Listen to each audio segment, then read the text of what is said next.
Okay, friends. So we have basically seen what is the meaning of conductor and what is insulator. And also in that, we have studied two types of conductor, solid conductor and electrolyte, that is electrolytic solution.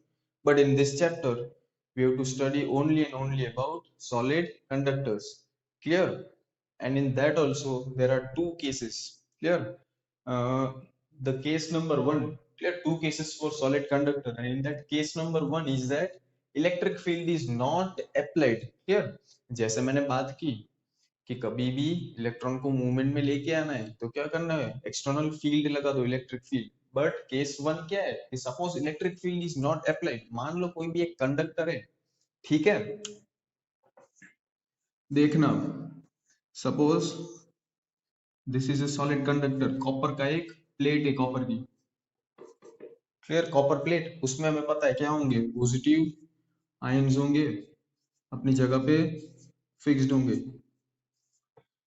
ठीक है और दूसरे क्या होंगे electrons होंगे जितने protons और उतने ही इलेक्ट्रॉन क्लियर सपोज एक इलेक्ट्रॉन इधर है ठीक है मान लो एक इधर है एक इधर है इलेक्ट्रॉन फिर एक इधर है एक ये वाला इधर है एक ये वाला इधर doubt so this are the electrons अब क्या होगा देख लो in such a cases electron will be moving due to thermal motion अब इस पे इलेक्ट्रिक फील्ड तो लगा ही नहीं ऐसे ही पड़ा है ये कॉपर की प्लेट है सॉलिड कंडक्टर ऐसे ही पड़ा है तो हमने पढ़ा था स्टैंडर्ड 9th में क्लियर चैप्टर नंबर 1 ये पढ़ा था कि कोई भी ऑब्जेक्ट हो कोई भी कंडक्टर हो उसके जो चार्जेस होते हैं अंदर वो कंटिन्यूसली मोशन में रहेंगे कंटिन्यूसली मूवमेंट करते कुछ भी पार से आप फोर्स नहीं लगाओ तो भी क्लियर क्यों because of thermal motion clear उसको वो हीट थोड़ी गेन करेगा और उस अपने अंदर वो धीरे धीरे वाइब्रेशन स्टार्ट कर देगा क्लियर पता चल रहा है तो ये भी क्या करेंगे धीरे धीरे अंदर क्या करेंगे वाइब्रेशन स्टार्ट हो जाएंगे मोशन करेंगे क्लियर बट कैसा मोशन होगा ये इलेक्ट्रॉन का ये जो प्रोटॉन है वो इतने मूवमेंट नहीं करेंगे क्योंकि हैवी है इलेक्ट्रॉन एकदम लाइट वेट है वो इसलिए वो ज्यादा मूवमेंट करेंगे बट मूवमेंट कैसा होगा it will be random motion मतलब जिगजैग पैटर्न क्लियर कैसे होंगे देख लो मान लो ये वाला इलेक्ट्रॉन है यहाँ पे गया यार अब उधर जाके वो क्या करेगा उधर कोलाइड करेगा कोलिजन होके वो वापस कोलिजन होके ऐसे मूवमेंट किया क्लियर दूसरा मान लो इलेक्ट्रॉन है वो इसको कोलाइड करेगा तो कोलिजन होने के बाद ये ऐसे जा रहा है तो ये इलेक्ट्रॉन ऐसे जा रहा है कोलिजन के बाद ये वाला ऐसे जा रहा है सेम टू सेम वे में ये इधर कोलाइड होगा और कोलिजन होके ऐसे जाएगा तो ये वाला देख लो क्या होगा इधर कोलाइड होगा प्रोटॉन के साथ कोलिजन होके वो ऐसे मूवमेंट करेगा clear if you see here ये वाला इधर कोलाइड करेगा और ऐसे जाएगा ये वाला इधर कोलाइड होके ऐसे जाएगा तो कोलिजन के बाद जो इलेक्ट्रॉन की मूवमेंट है वो देख लो एरोस फाइनल एरोस कैसे जा रहा है ये ऐसे जा रहा है ये अपवर्ड जा रहा है ये डाउनवर्ड ये अपवर्ड क्लियर ये ऐसे जा रहा है ये ऐसे जा रहा है तो इन शॉर्ट एट लास्ट क्या होगा देख लो so number of electrons travelling in any direction is equal to the number of electrons traveling in opposite direction मान लो जितने भी इलेक्ट्रॉन्स है 5 इलेक्ट्रॉन वो अपवर्ड डायरेक्शन में जा रहे हैं तो 5 डाउनवर्ड में जा रहे होंगे अगर 4 इलेक्ट्रॉन लेफ्ट साइड जा रहे हैं तो 4 right side so in short finally क्या होगा हमने पढ़ा है clear Newton's third law every action is equal and opposite reaction एक फोर्स ऐसे लग रहा है एक फोर्स ऐसे लगेगा तो अल्टीमेटली क्या होगा फोर्स नेट फोर्स क्या हो जाएगा जीरो तो सेम वे में जितने भी इलेक्ट्रॉन्स एक तरफ जा रहे हैं उसके ऑपोजिट में सेम इलेक्ट्रॉन है so net current will be equal to zero पता चला because of that random motion क्यों हुई पार्टिकल के अंदर अपनी इंटरनल एनर्जी होती वाइब्रेशन करेंगे because of thermal that is heat energy doubt easy है पूरा okay okay friends so we've understood the case number 1 that is what happens when electric field is not applied to solid conductors clear हमने देखा कि जरूरी नहीं है कि electric field नहीं लगाई तो भी मूवमेंट करेंगे because of thermal energy that is heat energy as you have seen clear but movement कैसी हो जाएगी एकदम जिगजैग रैंडम मैनर की मूवमेंट होगी clear so net current will be zero so let us see that second case number 2 that is electric field is applied so what happens when electric field is applied to the conductor solid conductor so let us see that as you can see the figure so there is one cylindrical solid conductor कोई भी एक wire होता है cylinder shape में ठीक है ले लिया अब उसके दोनों एंड्स पे, left side end right side, circular we have, this is circular dielectrics. Clear, ये चलो अच्छी तरह से समझना है. Clear. So consider one cylindrical solid conductor at two ends circular dielectric of plus Q and minus Q charge are arrange. तो ये दोनों एंड्स पे देख सकते हो सर्कुलर डिस्क होगी. Clear.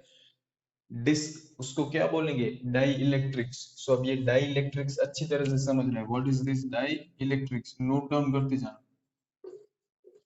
So basically this dielectric is bad conductor, that is insulator. सबसे पहली बात, वो इंसुलेटर है, मतलब उसमें से करंट फ्लो नहीं होता है. Second thing, but it provides constant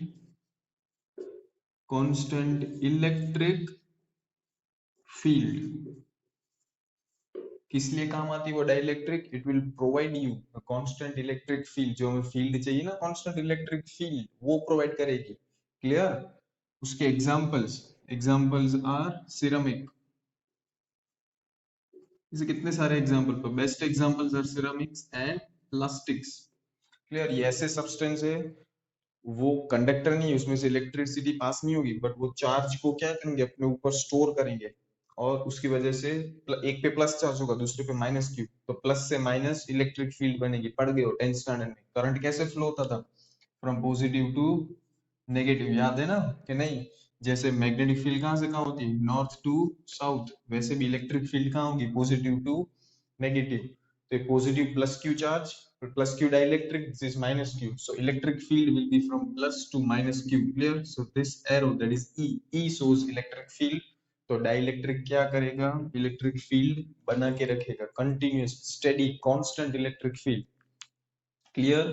तो डाइलेक्ट्रिक लगा दिया दोनों तरफ. देन अब इसकी वजह से क्या होगा, so electron will move towards the plus Q to neutralize the charges. अब सिंपल सी बात है, ये कंडक्टर है, हमने पढ़ा था कंडक्टर में क्या होंगे, बहुत सारे इलेक्ट्रॉन्स होंगे और बहुत सारे प्रोटॉन्स भी होंगे. ठीक है, हमें प्रोटॉन का काम नहीं है, हमें किसका काम है, इलेक्ट्रॉन का. तो अब ये इलेक्ट्रॉन देख लो, इलेक्ट्रॉन नेगेटिव चार्ज, इधर प्लस क्यू, सो अट्रैक्ट करेंगे, तो ये इलेक्ट्रॉन किस तरफ मूवमेंट करेंगे, टुवर्ड्स द पॉजिटिव. ये रहा, मैंने दिखाया figure, it will move two plus Q. क्यों, क्योंकि ये पूरी सिस्टम को न्यूट्रलाइज करना है. ठीक है. अब क्या होगा, अब जैसे ही हमने पढ़ा इलेक्ट्रॉन मूवमेंट करेगा तो क्या बनेगा, इलेक्ट्रिक करंट प्रोड्यूस होगा, तो बस हो गया. बट कब तक होगा, तो ये रहा, electron moves as long as plus Q and minus Q are completely replenished. ये डाइलेक्ट्रिक पे जितना भी चार्ज है, वो जब तक वो चार्ज पूरा खत्म नहीं हो जाता, तब तक ये क्या करेगा, इलेक्ट्रॉन उसको खींचता रहेगा. इलेक्ट्रॉन खींचता रहेगा मतलब इलेक्ट्रॉन मूवमेंट करेगा, तब तक आपको करंट मिलेगा. Clear. So current will be produced up to that time. वो शॉर्ट टाइम के लिए करंट मिलेगा. कब तक, जब तक प्लस क्यू और माइनस क्यू कंप्लीटली रिप्लेनिश्ड नहीं हो जा रहे, तब तक.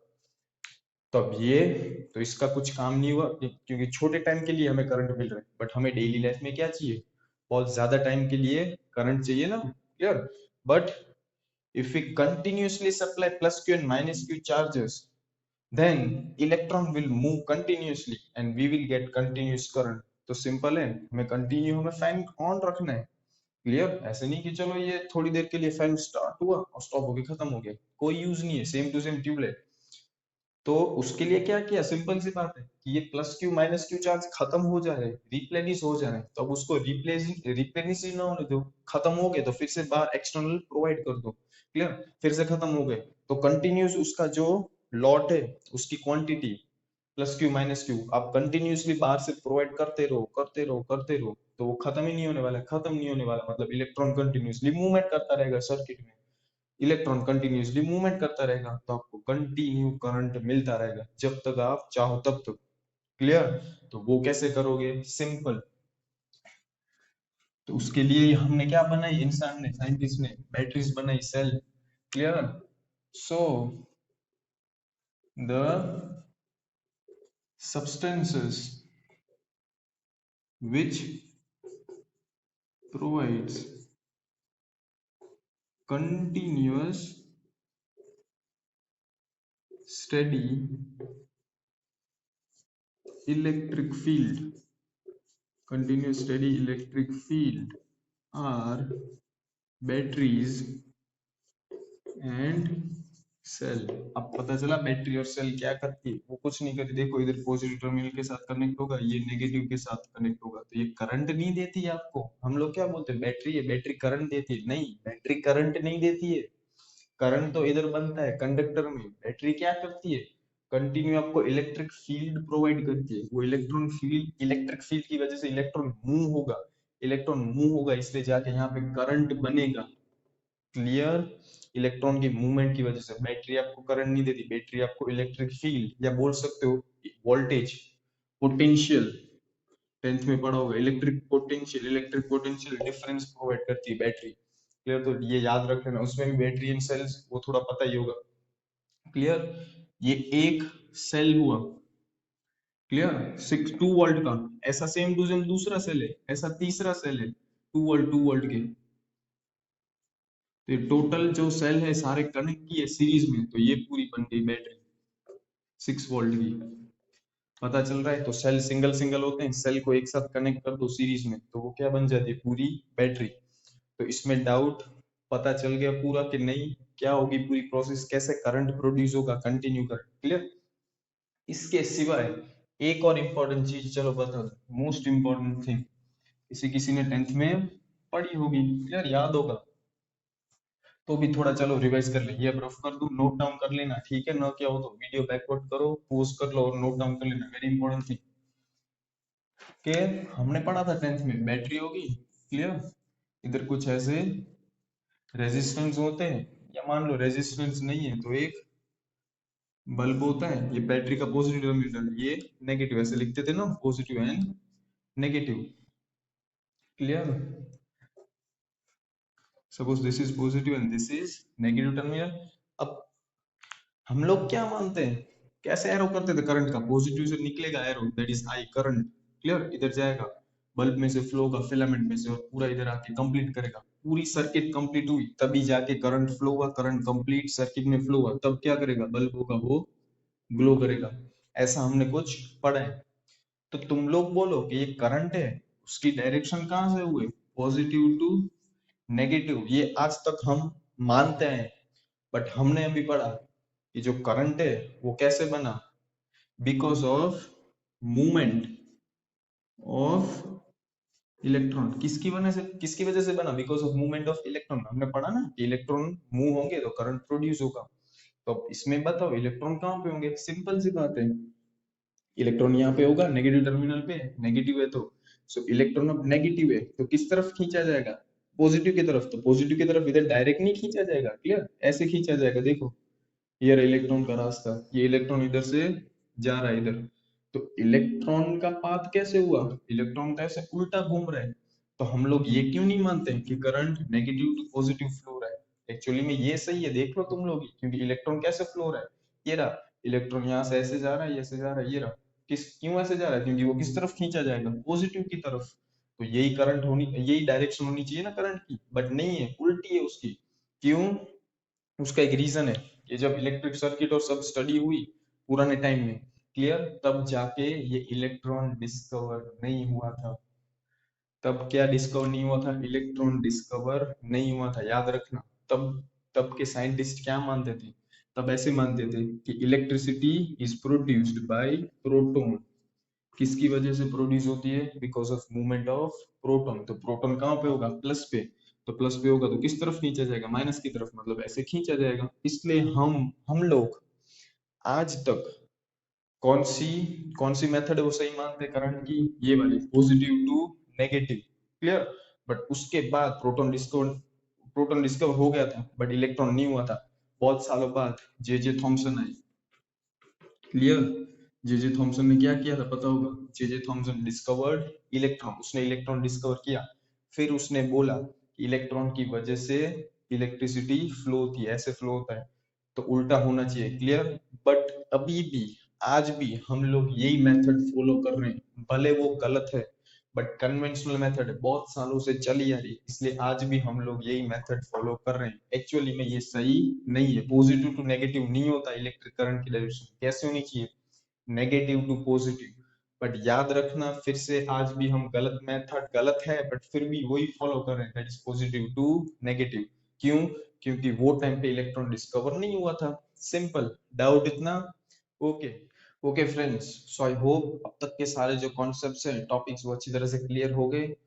So let's move on to the next topic. Clear? Final topic of this part, this video session. Clear?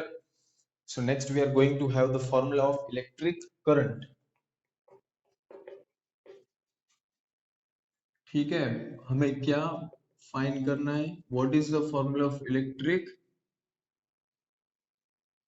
current? जो इलेक्ट्रिक करंट होगा, इसका फॉर्मूला हमें पूरा डिराइव करना है। क्लियर? तो चलो सिंपल है। अब इलेक्ट्रिक करंट हमने पढ़ा कंडक्टर में से फ्लो होगा, तो मान लो मैं कंडक्टर ले लेता हूँ, वही सेम कंडक्टर, ठीक है, सिलेंडर सपोज। चलो ये मैंने एक सिलिंड्रिकल कंडक्टर ले लिया। अब इलेक्ट्रॉन्स में हमने पढ़ा ऐसे मूव होंगे, या तो लेफ्ट होंगे या तो राइट होंगे, मुझे पता नहीं है।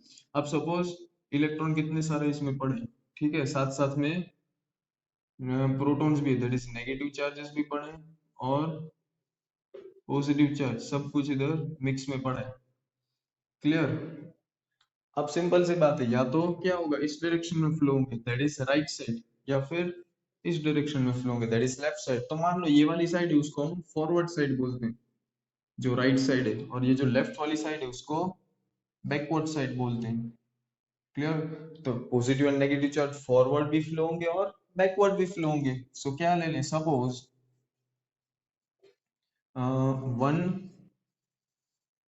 cylindrical conductor, that is solid conductors, and positive and negative charges क्या होंगे, will flow either forward,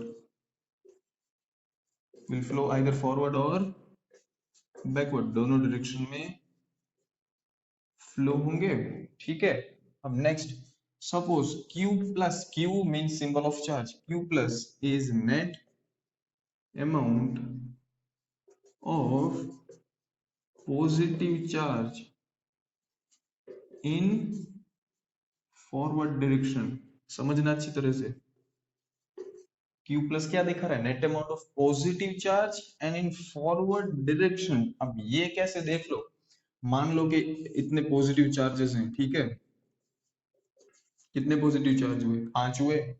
उसमें से सपोज ये वाला चार्ज जो ऐसे फ्लो रहा है, ये वाला चार्ज भी ऐसे फ्लो रहा है, क्लियर, और ये वाला भी ऐसे फ्लो रहा है, right side that is forward, ये दोनों ऐसे फ्लो रहे हैं that is backward, left side. तो ये क्या करेंगे, ये और ये और ये और ये कैंसिल, दोनों ये कैंसिल कर देंगे, तो अल्टीमेटली कौन, एक इक्वल इक्वल कैंसिल कर देंगे ऑपोजिट साइड, तो अल्टीमेटली ये बच गया। तो फाइनल रिजल्ट क्या आ गया, एक पॉजिटिव चार्ज, कौन सी डायरेक्शन में, फॉरवर्ड डायरेक्शन में। तो अब पता चल रहा है Q प्लस क्या दिखा रहा है, Q प्लस पूरा कटिंग होके दिखा रहा है, लेफ्ट साइड राइट साइड जो इक्वल इक्वल कट कर दिया, जो भी बच गया वो कौन सी साइड बचा, फॉरवर्ड साइड, ऐसे। तो ये इतना दिखा रहा है, पॉजिटिव, कितने पॉजिटिव चार्ज लास्ट में फॉरवर्ड साइड मूव कर रहे हैं। क्लियर? सबको कैंसिल आउट करते हुए। तो same to same, suppose Q negative is equal to net amount of negative charge in same, that is forward direction, वो भी कौन से डायरेक्शन में, सब कोई फॉरवर्ड डायरेक्शन में। Clear? So finally total charge क्या होगा, Q, finally Q that is total charge. Q total charge मतलब कैसे, पॉजिटिव नेगेटिव सबको गिन लो, तो कैसे होगा, Q will be equal to Q plus, forward side में फ्लो रहे थे Q प्लस थे, और फॉरवर्ड साइड में पॉजिटिव थे Q प्लस थे, और फॉरवर्ड साइड में नेगेटिव थे वो Q माइनस थे, हमने देखा अभी। अब इन दोनों के बीच ये बताओ प्लस होगा, इन दोनों के बीच के माइनस होगा, सिंपल सी बात है, बताओ। इलेक्ट्रॉन है, इलेक्ट्रॉन भले फॉरवर्ड साइड दोनों इस तरफ ही मूव कर रहे हैं, ये भी फॉरवर्ड साइड मूव हो रहा है, ये भी फॉरवर्ड साइड, बट इलेक्ट्रॉन कैसे होते हैं, नेगेटिव साइन, उससे आगे नेगेटिव साइन आ जाएगी। ये क्लियर हो गया अच्छी तरह से, डाउट इसमें? तो ये Q क्या दिखाएगा, दोनों को मिक्सअप करके positive and negative. So finally electric current, और दूसरी बात, ये फ्लो हो रहे हैं, इधर फॉरवर्ड और बैक करो, कितने टाइम में फ्लो हो रहे हैं, suppose in a time t, t seconds में फ्लो हो रहे हैं, clear. Then current symbol I, current I will be equal to q by t, that is current I is equal to q, q means final charge upon time taken, that is t। तो ये formula अच्छी तरह से याद रख लेना है, clear. Current I is equal to q upon t। दूसरी बात, ये किसके लिए, सिर्फ और सिर्फ स्टेडी फ्लो के लिए, ये भी most important thing. I is equal to q by t, this formula is for steady flow. Steady flow की हमने डेफिनेशन देखी, इक्वल नंबर इक्वल टाइम में इक्वल चार्जेस फ्लो हो रहे हैं और फिक्स्ड पैटर्न में फ्लो हो रहे हैं, क्लियर। तो ये मान लो अगर ये स्टेडी फ्लो नहीं होता, कैसा फ्लो होता, नॉन स्टेडी फ्लो।